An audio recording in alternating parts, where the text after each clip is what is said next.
على الرغم من دراسة الواحد وإن هو متخرج من كلية إعلام قسم علاقات عامة وإعلان، فعمري ما اقتنعت ولا قدرت أفهم مبدأ إن أنا أعلن عن حاجة أنا مش مقتنع بيها، أنا مش مصدق بيها، أنا ما جربتهاش.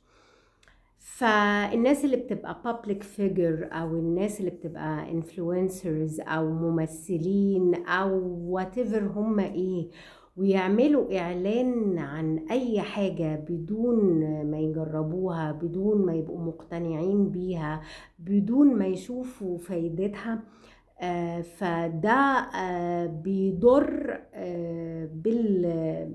بيعلنوا عنه as a product والجمهور المستهدف اللي هم بيستهدفوه، وبيضر بيهم هم شخصيا. فبليز نو لو انت مش مقتنع، نو لو انت مش مقتنع، لا لو انت شايف البرودكت ده ممكن يضر، لا لو ان الفكرة انت مش شايفها صح او ان هي هتقدر تفيد حد، لا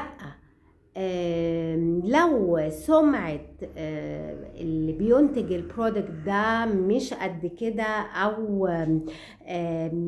في تجارب وحاجات بتقول ان البرودكتس دي او الشركة دي مش تمام، لا بلاش تضروا بالمجتمع وبالناس اللي حواليكوا علشان شوية فلوس وشوية كاشات. الكاشات بتروح وتيجي، انما انت كفرد في مجتمع ومجتمعك دول ما بيروحوش ويجوا، دول موجودين على طول. شكرا.